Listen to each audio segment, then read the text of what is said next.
नमस्कार, आप देख रहे हैं देवभूमि। मैं हूं आपके साथ अरण्या बेदी। दिल्ली में बीजेपी की राष्ट्रीय कार्यकारिणी की बैठक खत्म हो चुकी है। एनडीएमसी कन्वेंशन सेंटर में कार्यकारिणी की बैठक की गई। आपको बता दें कि बीजेपी राष्ट्रीय अध्यक्ष जेपी नड्डा की अध्यक्षता में बैठक का आयोजन किया गया था। बैठक में 5 राज्यों में चुनाव की तैयारियों पर मंथन किया गया। वहीं प्रधानमंत्री मोदी ने कार्यकारिणी की बैठक का समापन किया और कहा, सेवा ही सबसे बड़ी पूजा है। साथ ही पीएम ने बीजेपी कार्यकर्ताओं की तारीफ भी की।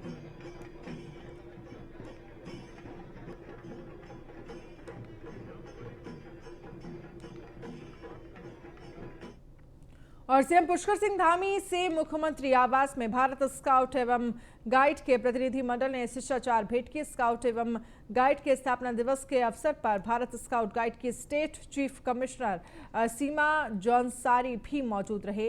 वहीं मुख्यमंत्री ने आपदा अंशदान देते हुए कहा कि अनुशासन, सेवा भाव और परोपकार को बढ़ावा देने में भारत स्काउट एवं गाइड की महत्वपूर्ण भूमिका रहती है। उन्होंने अधिक से अधिक छात्रों को स्काउट एवं गाइड से जोड़ने के लिए कहा है।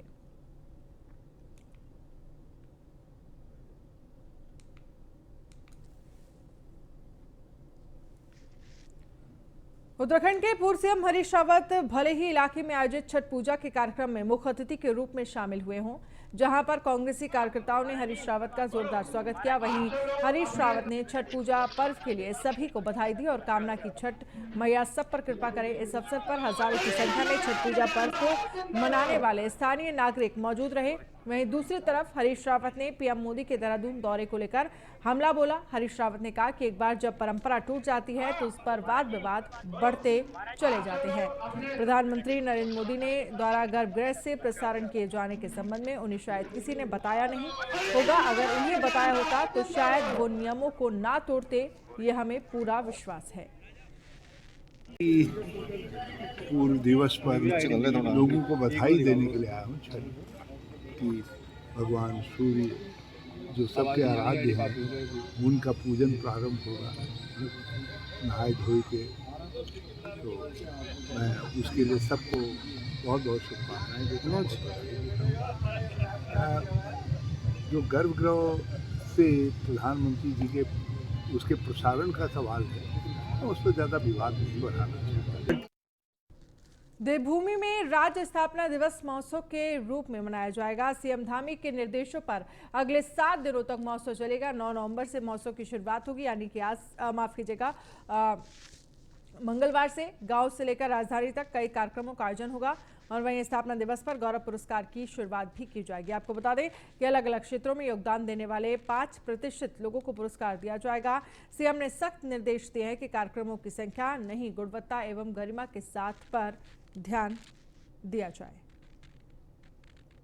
9 नवंबर को लेकर हम इस बार से इसको उत्तराखंड महोत्सव के नाम से पूरे लगातार एक सप्ताह तक और निचली इकाई ग्रामीण इकाई तक जाकर इस महोत्सव को मनाएंगे। इस बार से हम नया शुरू कर रहे हैं। विशिष्ट क्षेत्रों में विभिन्न विशिष्ट क्षेत्रों में काम करने वाले ऐसे जो लोग हैं जिन्होंने उत्कृष्ट कार्य किए हैं, उन सभी को उत्तराखंड गौरव के नाम से सम्मानित भी करने जा रहे हैं, जिससे कि और लोग भी आगे आए और अपनी भूमिका को जो है ठीक प्रकार से समाज के लिए, राष्ट्र के लिए करते हैं। एक सप्ताह तक सर ये प्रोग्राम पूरा चलेगा, देखने को मिलेगा सरकार की तरफ से जो आयोजन किया जा रहा है पूरे प्रदेश में।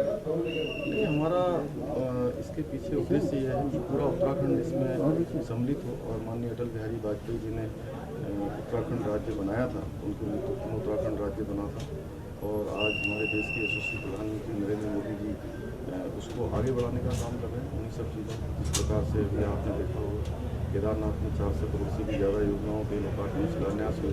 हमको ऑल वेदर रोड है, जिस प्रकार से तेजी से काम कर रही है रेल योजनाएँ, हमारी हवाई कनेक्टिविटी हर क्षेत्र में। और अभी आने वाले समय में प्रधानमंत्री जी ने एक विजन उत्तराखंड के लिए दिया है कि ये जो हमारी तीसरा दशक है, 20 से 30 का दशक, ये उत्तराखंड। अब पार्टी लगातार उत्तराखंड में पार्टी संगठन का विस्तार कर रही है। पार्टी की नीतियों को देखते हुए समाज के हर वर्ग के लोग आप पार्टी से जुड़े रहे हैं। आगामी विधानसभा चुनाव को लेकर प्रदेश में मजबूत करने का काम कर रहे हैं। पिछले दिनों दीपक सेल्वान को SC/ST मोर्चे के प्रदेश उपाध्यक्ष और ममता सेल्वान को महिला महानगर उपाध्यक्ष की जिम्मेदारी दी गई। और वहीं आम आदमी पार्टी के अल्पसंख्यक प्रकोष्ठ के प्रदेश अध्यक्ष डॉक्टर यूनिस चौधरी ने रेहाना परवीन को प्रदेश महासचिव की जिम्मेदारी दी गई। आप प्रदेश कार्यालय पहुंची रेहाना का कार्यकर्ताओं ने जोरदार स्वागत किया। इस दौरान आप युवा मोर्चा प्रदेश उपाध्यक्ष हिमांशु मुंडीर ने कहा है कि आप पार्टी आने वाले चुनावों को लेकर पूरी तरह तैयार है और इसी कड़ी में पार्टी संगठन की मजबूती पर पूरा ध्यान दे रही है।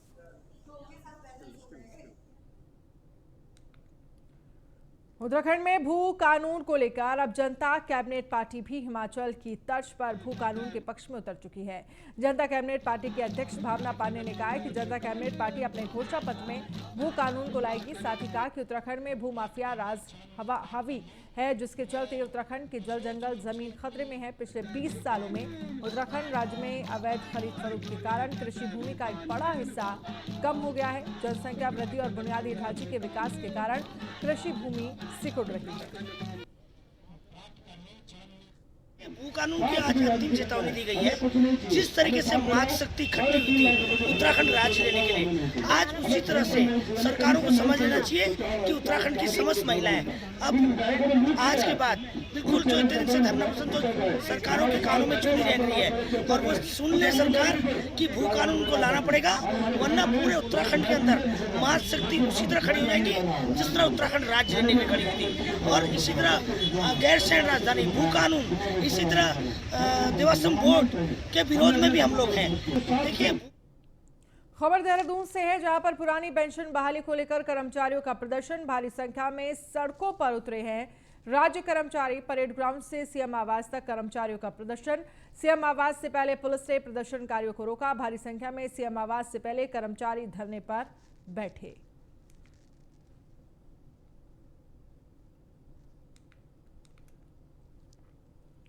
काशीपुर में बढ़ती महंगाई के खिलाफ कांग्रेसियों ने आम आदमी पार्टी और बीजेपी के खिलाफ सांकेतिक धरना प्रदर्शन किया और अपना विरोध जताया। कांग्रेसियों का कहना है कि मूलभूत मुद्दों से सरकार का ध्यान पूरी तरह से हट चुका है और वहीं विपक्ष लगातार इन मुद्दों को लेकर अपनी आवाज उठा रहा है। कांग्रेस का कहना है कि 2014 में भारतीय जनता पार्टी का अहम मुद्दा महंगाई को खत्म करना था, जिसके चलते भारत की जनता ने भारतीय जनता पार्टी को पूर्ण बहुमत दिया था। लेकिन महंगाई पर रोक लगाने में भारतीय जनता पार्टी पूर्ण रूप से असफल रही है।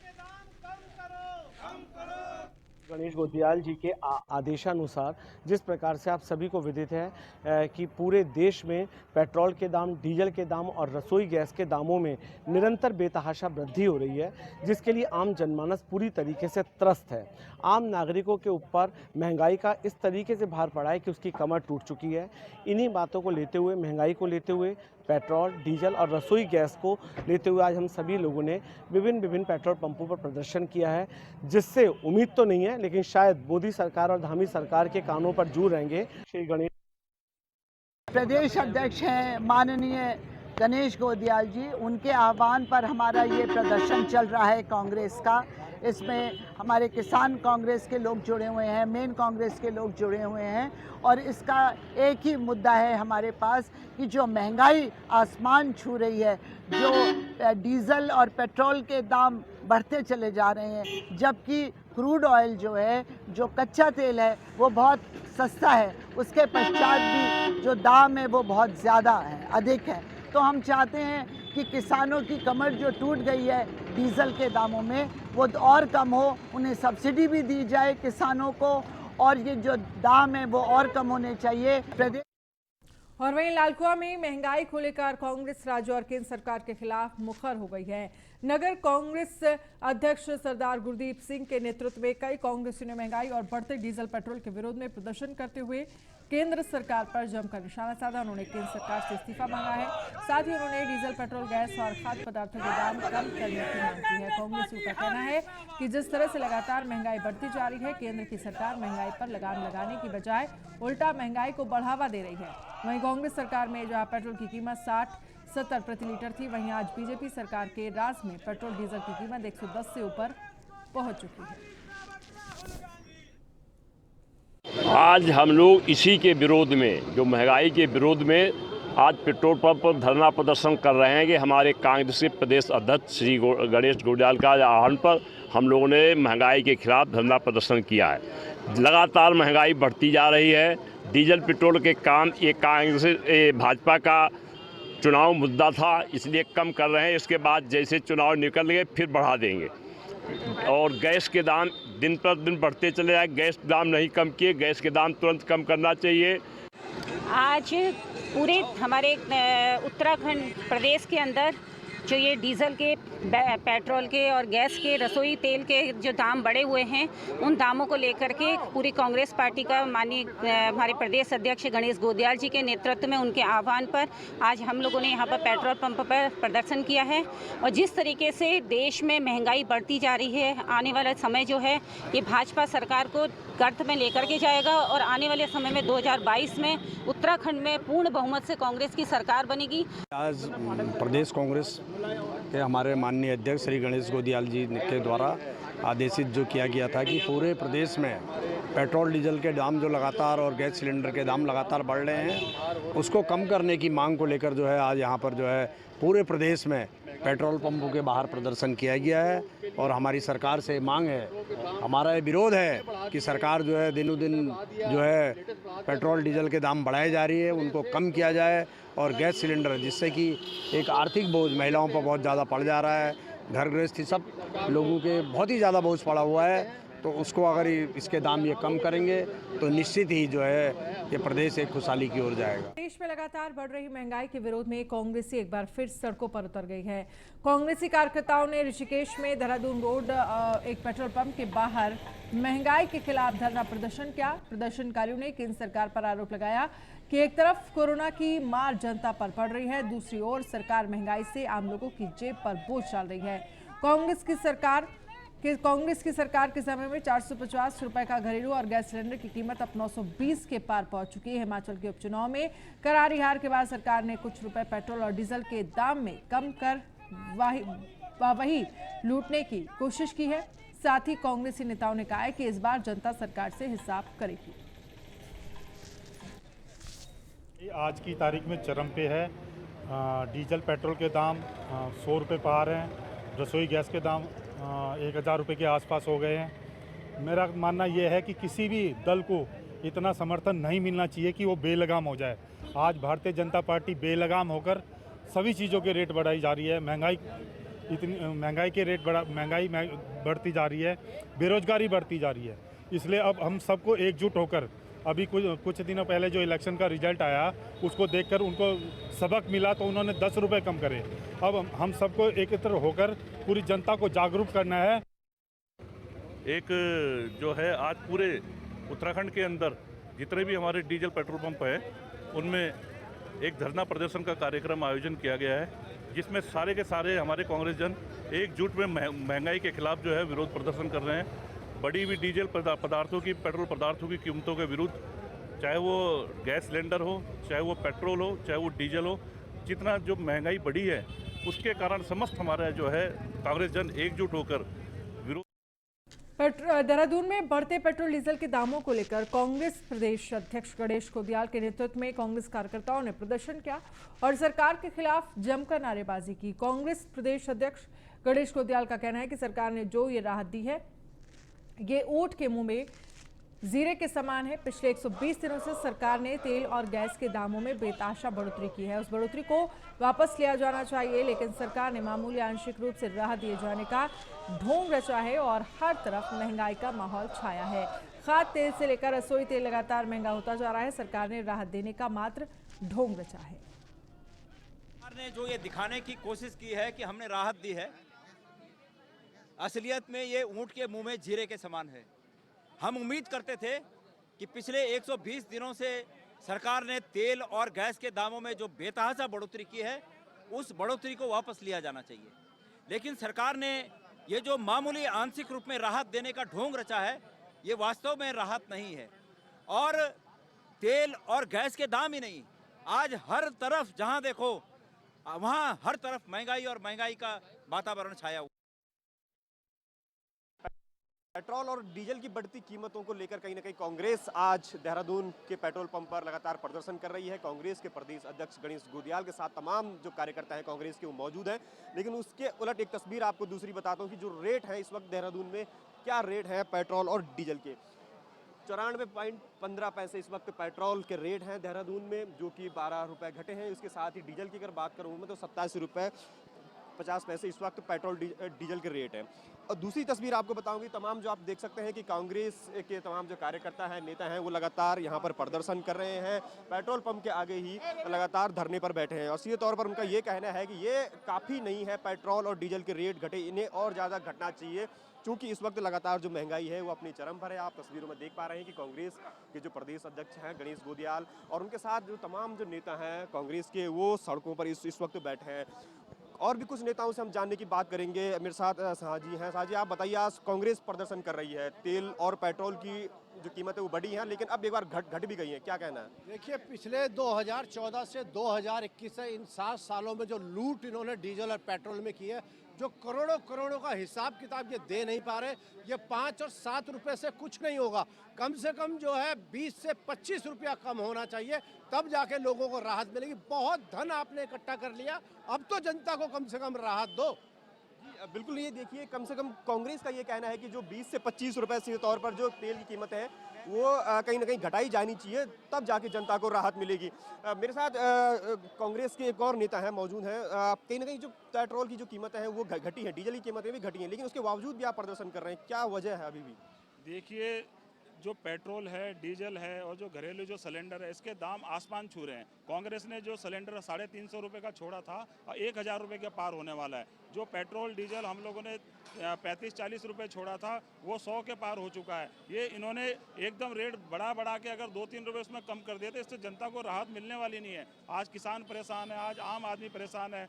लोगों को कोरोना के समय से लोगों की आर्थिक स्थिति पूरी चरमरा गई है, लोगों का बजट खराब हो गया है। लेकिन भारतीय जनता पार्टी ने जितने तेल के इन्होंने रेट बढ़ाए हैं, इनको वापस लेना चाहिए, क्योंकि लोगों के पास आजकल रोजगार नहीं है, अर्थव्यवस्था उनकी नहीं चल पा रही है। इसलिए हमने पूरे आज प्रदेश भर में हम लोग आंदोलन कर रहे हैं। हमारी ये मांग है कि जो सरकार ने जो बढ़े हुए रेट के जो दाम है इसको तुरंत वापस लें, नहीं तो हम पूरे प्रदेश में इसमें आंदोलन करेंगे। और यहाँ उत्तराखंड की जनता ने मन बना लिया है कि 2022 में जब राज्य के अंदर चुनाव होगा तो इसका जवाब वो अपना मताधिकार करके देंगे।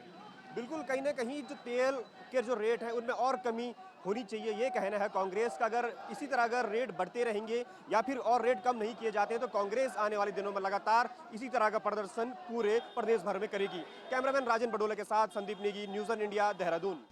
खबर देहरादून से, जहां पर एसएसपी जन्मेजय खंडूरी ने किए ट्रांसफर, निरीक्षकों उप निरीक्षकों के लिए किए ट्रांसफर। देवेंद्र सिंह चौहान को बनाया पटेल नगर का इंचार्ज, निरीक्षक प्रदीप राणा को भेजा गया पुलिस कार्यालय। उप निरीक्षक विनोद राणा बने थानाध्यक्ष सहसपुर।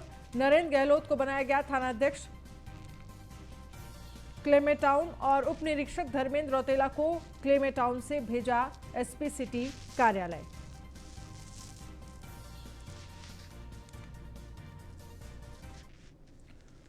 और देहरादून में बड़ा हादसा होने से टल गया जब जाम से बचने के लिए एक स्कूटी सवार युवक ने बंद क्रॉसिंग पार करने की कोशिश की।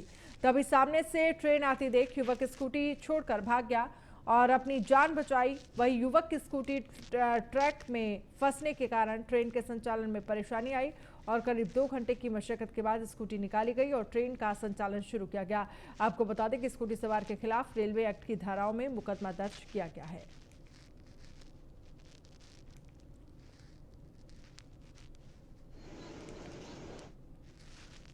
उत्तराखंड के 4 धामों में से एक 11वें ज्योतिर्लिंग भगवान केदारनाथ मंदिर के कपाट शनिवार को भैया दूज के पर्व पर विधि विधान से शीतकाल के लिए बंद कर दिए गए।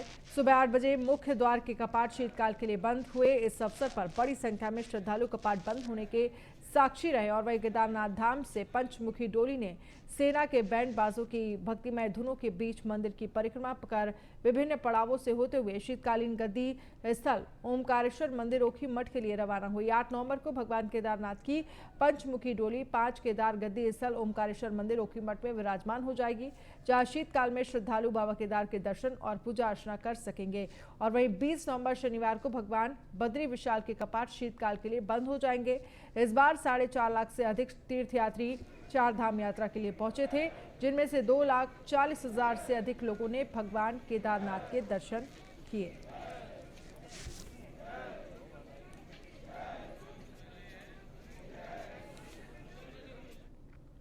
और विश्व प्रसिद्ध यमुनोत्री धाम के कपाट विधि विधान के साथ शीतकाल के लिए बंद कर दिए गए हैं। अब आगामी 6 महीने तक यमुना जी के दर्शन श्रद्धालु उनके शीतकालीन प्रवास खरसाली में कर सकेंगे। मां यमुना जी के उत्सव डोली अपने भाई शनि महाराज के साथ अपने शीतकालीन प्रवास खरसाली गांव में पहुंच गई हैं, जहां शीतकाल में मां यमुना जी के दर्शन होंगे। अब मां यमुना जी के दर्शन 6 माह खरसाली गांव में होंगे। इससे पूर्व यमुना जी के भाई शनि महाराज की देवडोली अपनी बहन को लेने यमुनोत्री धाम पहुंची थी। कपाट बंद होने के बाद मां यमुना जी की भोग मूर्ति उत्सव डोली में अपने भाई शनि महाराज के साथ खरसाली गांव के लिए रवाना हुई। कपाट बंद होने तक करीब 35,000 श्रद्धालुओं ने मां यमुना जी के यमुनोत्री धाम में दर्शन किए।